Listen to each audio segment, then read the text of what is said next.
All right, this is the day after. I just forgot to start, I forgot to start recording with my microphone, but I'll get it here in a sec. I'll cut out, but essentially, man, I love to say essentially and basically, eh? I got some leftover pasta here with some bread that the sauce was soaking into.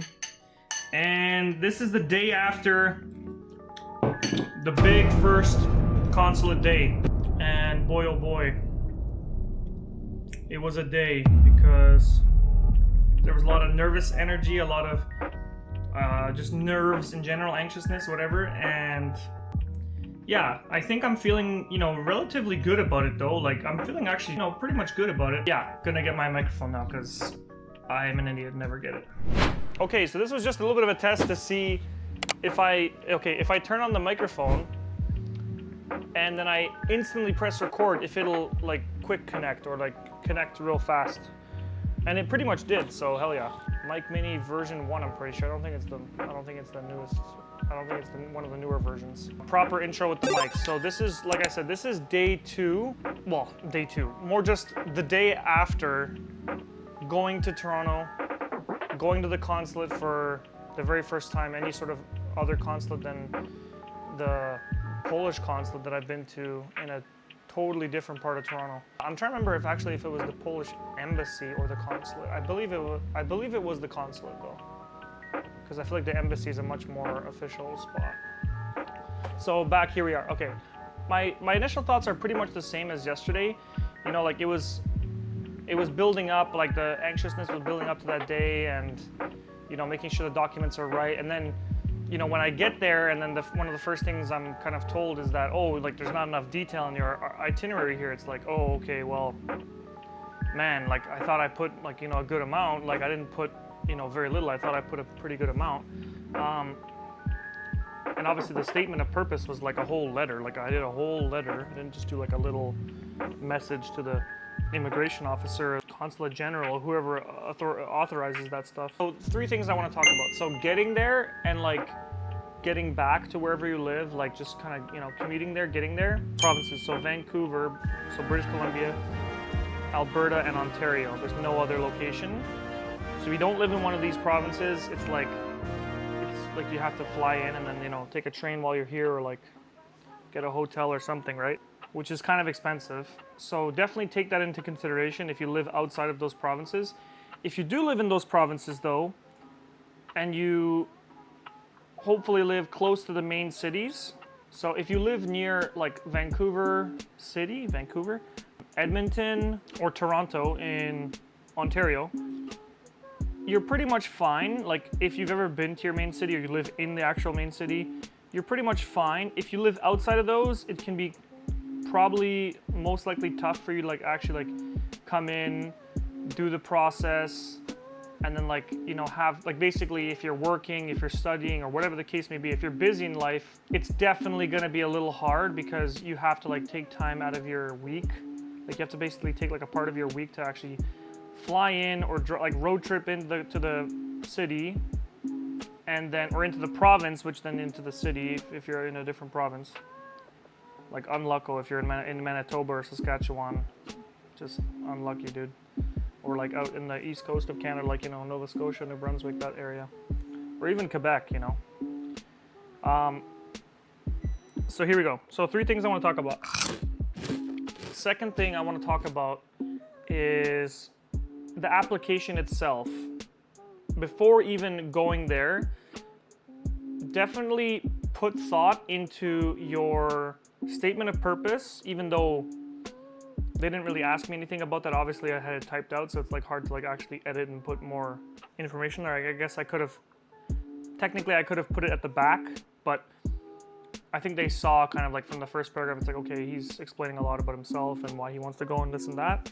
I think the itinerary is the itinerary is definitely what they want to see from you. Like they're interested in, okay, do you want to see a certain temple that you've researched or something? Do you want to film, like if you're like me and you want to film there, do you want to film a certain location like that, you have friends or someone, or you are super interested in going and like learning about or whatever. Like they want basically like names of cities, names of temples, names of, if you're like me and like, you know, I think she could tell like, you know, it's kind of, I want to see as much as possible. Like I don't really have too much of a set itinerary, but when I put the city that I want to see in Fukuoka, that I literally looked up on Google AI. What city is there in Fukuoka that is visited, but it's not like a super touristy spot? So that was Ukiha City. And then I put, there's like a city center that a lot of people visit and like, you know, natives visit, which was called, it was like something Yoshi. Oh yeah, so I literally Googled, where is the tallest mountain in Kyushu? Because they were asking me, you know, like, you want to go to Kyushu, potentially Kita Kyushu, like northern Kyushu, whatever. Like it's, you know, most likely I would assume, I don't want to overstep myself, but I would assume that it's probably decreasing in population, or just, you know, it's stagnant and it's not really visited as much as other places, right? So I looked up what's the highest mountain. They said Mount Miyanoura. So that's where my dad most likely paraglided in March of 1995. That's why I looked that up. But before that, Chikugo Yoshi. Chikugo Yoshi is the historic town center. So I had to basically put the other mountain, Mount Miyanoura. So I had to write that down to specify, like, okay, I want to go to these specific places because they wanted, you know, more detail. Gutaiteki, komakai. They wanted more detail. I mean, I think it's pretty obvious with most people when they do an application like this, is that technically you don't have to go to any of these places. I could literally just stay in one spot the whole year with like a friend that I didn't even mention on it, like, or whatever, or just mention at the very beginning, like, oh yeah, I have a friend or whatever. They have no issue with that, but they'd rather you give, like, even if you only stay in one area, but you want to explore that area, it's like, oh, well, what do you want to see in that area? Do you want to see this cafe? Do you want to see this little mountain? Do you want to see this forest, this nature? Do you want to see historical, architectural places, cultural, what do you want to do? Cultural activities? I think they basically want you to do a little research too, in the sense of like, what kind of cultural activities you want to do. I didn't actually put down any because I kind of know about them, but I'm not like really picky on like, you know, I'll try anything. Like I'll try it, whatever it is, like, you know. But I mainly put down places. If you actually know of something that you really want to do, definitely put it down. So anyone that's currently writing their application or wanting to very soon, or just have it in their thoughts that they want to, you know, apply for this, definitely immediately start getting it down in a notepad on your phone, or like physically writing it down of like places that you've seen on YouTube, that you've actually researched, that you've learned through like a course you're taking or anything like this, or if you studied Japan in an online course, in school, whatever it may be. Definitely start putting that information down now, so you have that like to refer back to when you actually write the application. Like I said, if you're currently doing the application, definitely start to put that detail down. If you've put kind of vague detail so far, honestly, reprint out the page and start putting down specific things, because they don't really want like, oh, I want to go to the tallest building in Tokyo, or I want to see Tokyo Tower, and like that's it. They're like, why? Why do you want to see Tokyo Tower? What does it mean to you? Like, do you want to go to any places close by there? And even if you don't, let's just say literally you want to just go to Tokyo and be there for 6 months. You don't even want to use the full year of the visa. I would just say look up now. Don't be forced to do it there like I was. Look up now like just a few places that you'd actually want to go. Like just go onto Google Maps and then be like, okay, here's the airport. Where would I go on day one after being in this hotel, or wherever your homestay, or whatever you're doing in terms of your stay? Whatever district you're staying in is going to have like a couple different cities, most likely, if not like a bunch of different cities. I would just say research a little bit about where you want to stay, and definitely don't come there with like, okay, from this month to this month I'm going to be in Osaka, like, and that's all you say, just I'm in Osaka, and then this month to this month I'm going to be in Tokyo, and then this month to this month I'm gonna be wherever. But like, why? Especially if you've never been there before. I think because I'd never been there before, like I'd put on the form that I'd never been to Japan, they were asking me like, okay, so tsumori wa nan desu ka? Like they were literally asking me like, so your intent there at these places is what? And the third thing I want to talk about is when you're actually there, when you actually do make it to the consulate, if you can, bring as little as possible. Because if there's anyone else there, because someone showed up like almost, not right after me, not like immediately, but within like the first 2 minutes of me interacting with the security guard, like to take out all my stuff to make sure like I'm good through the metal detector. The room, all it really is, and I'm assuming it's very similar to other provinces, is you walk into the room and it's like a tiny little like space there for the security guard to sit down, like his desk, and then it's a metal detector and like a little table to put your stuff down on right before it, and then that's it. Like it's a metal detector, and then immediately once you're through the metal detector, there's like the counter there and like little desks that you can, you know, start to put more detail on your application or whatever you need to, you know, correct.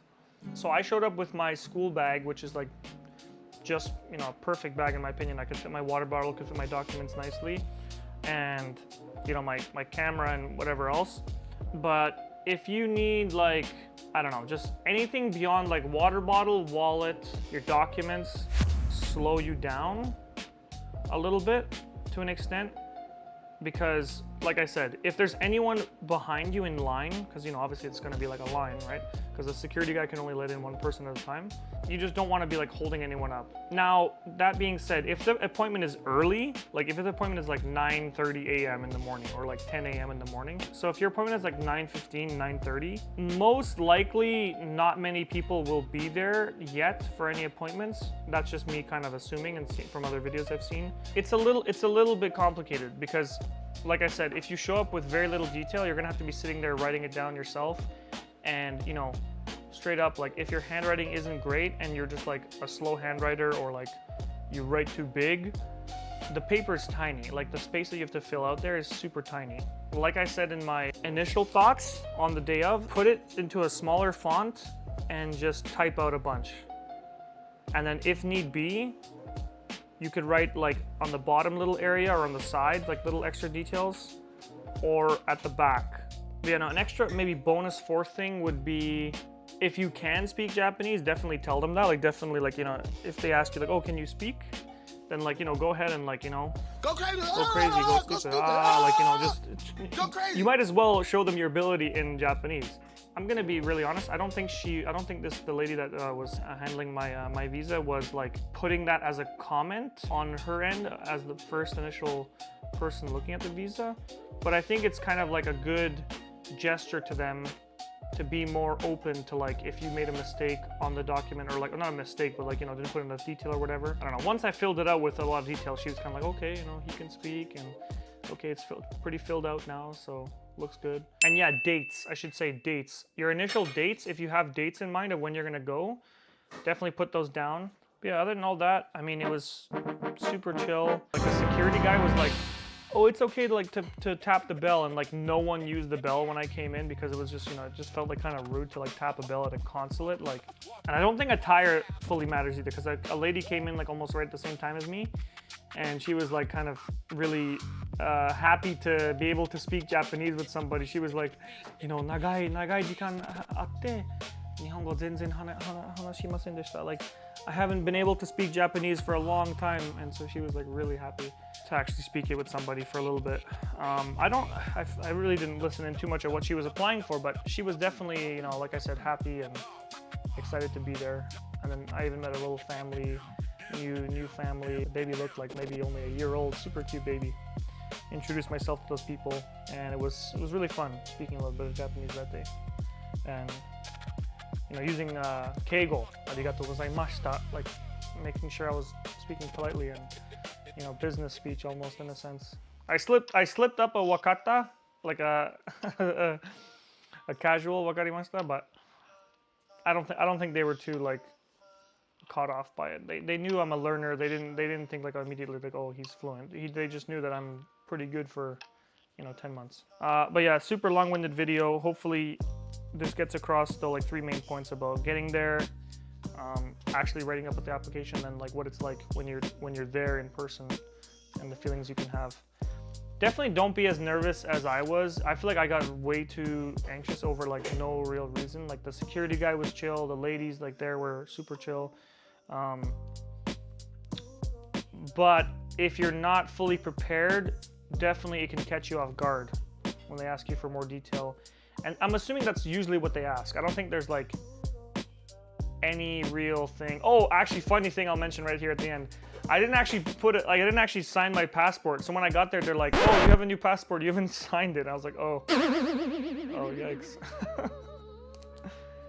And then like, you know, filling out the little parts of the form that I forgot to fill out, like, you know, marriage status, that sort of stuff. I just forgot to put that in, but quickly did that and then filled out, the main thing, like I said, was the details of the itinerary. Then I was out of there. So yeah, might shoot some B-roll for this footage because me just sitting here is kind of boring, so. Oh, quick note about this sauce. San Marzano canned tomatoes, immersion blender, and seasonings. So good. And homemade garlic for my girlfriend. Shout out Yell. Shout out Yell big time. Because that garlic is nice.